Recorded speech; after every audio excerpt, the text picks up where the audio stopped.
ছেলে ঘরে ঘুমিয়েছিল। তাসলিমা বেগম তাকে ডেকে নিয়ে যায়। আমি পেছনে পেছনে গিয়ে দেখি ওরা দাদি আমার ছেলেকে করছে। আমার ছেলে শুধু আমার দিকে তাকিয়েছিল।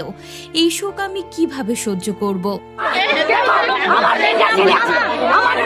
নিহতের মা জাহানারা বেগম কান্না জড়িত কণ্ঠে এই কথাগুলো বলছিলেন। মুন্সিগঞ্জের গজারিয়ার বাড়ি থেকে ডেকে নিয়ে জান্নাত হোসেন ব্যাপারী নামের ২৭ বছরের এক যুবককে কুপে হত্যার অভিযোগ উঠেছে। শনিবার সকাল ১০টার দিকে উপজেলার গজারিয়া ইউনিয়নের নয়নগড় গ্রামে এই ঘটনা ঘটে। নিহত জান্নাত হোসেন ব্যাপারী ওই গ্রামের আব্দুল হকের ছেলে। নিহতের পরিবার ও প্রত্যক্ষদর্শী দাবি মাকশক্ত দুই ভাই এই হত্যাকাণ্ডে জড়িত।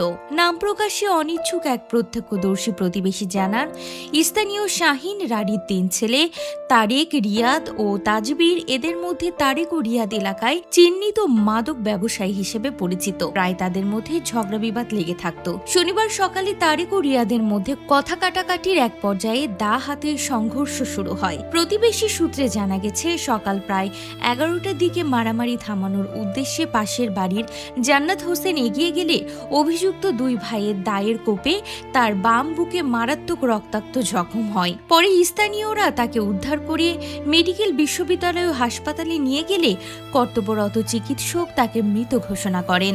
এ সময় নিহতের মা জাহানারা বেগম কান্না জড়িত কণ্ঠে বলেন, আমার ছেলে ঘুমিয়েছিল, ওরা ডেকে নিয়ে গিয়ে আমার ছেলেকে শেষ করে দিয়েছে। নিহতের বড় ভাই রাজু জানান, অভিযুক্তদের সঙ্গে তাদের পরিবারে দীর্ঘদিন ধরে জমি সংক্রান্ত বিরোধ ছিল। জোরপূর্বক তাদের জমি দখল করে ঘর নির্মাণ করা হয়েছে বলেও অভিযোগ করেন তিনি। ঘটনার সময় কাউকে ঘরের ভেতরে ঢুকতে দেয়া হয়নি বলেও জানান। কান্না জড়িত কণ্ঠে তার একজন স্বজন বলেন, আমার ভাই তো ওদের ঝগড়া থামাতে গিয়েছিল। দুই ভাইয়ের মধ্যে মারামারি হচ্ছিল, আর সে তাদের থামাতে গিয়ে কোপের শিকার হলো। এটা কোনোভাবেই দুর্ঘটনা হতে পারে না, এটা একটা ষড়যন্ত্র। ওরা দুই ভাই মিলে পরিকল্পনা করে আমার ভাইকে ডেকে এনে শেষ করে দিয়েছে। আমরা এর বিচার চাই। এই হত্যাকাণ্ডের বিষয়ে গজারিয়া থানা পুলিশের সাথে যোগাযোগ করা হলে তারা জানায় ঘটনার তদন্ত চলছে। পুলিশের এক কর্মকর্তা বলেন, আমরা জানতে পেরেছি দুই ভাইয়ের ঝগড়ার মধ্যে একজন দা দিয়ে সেটি জান্নাতের বুকে লাগে। এই ঘটনায় মূল অভিযুক্ত তারেক, রিয়াদ সহ ওই পরিবারের অন্য সদস্যদের গ্রেপ্তারের জন্য আমাদের অভিযান চলছে।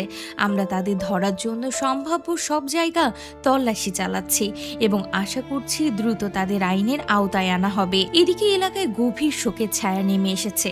যে মানুষটি সারা জীবন অন্যের জন্য লড়ে গেছেন, তাকে এভাবে চলে যেতে হওয়ায় পুরো এলাকায় এক গভীর শূন্যতা ও গম্ভীর পরিবেশ বিরাজ করছে।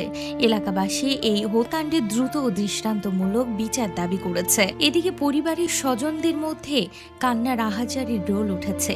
মা কেঁদেই চলেছেন, আমার ঘুমন্ত ছেলেকে ডেকে নিয়ে ওরা সারা জীবনের মতো ঘুম পাড়িয়ে দিল। আমি এর সুষ্ঠু বিচার চাই।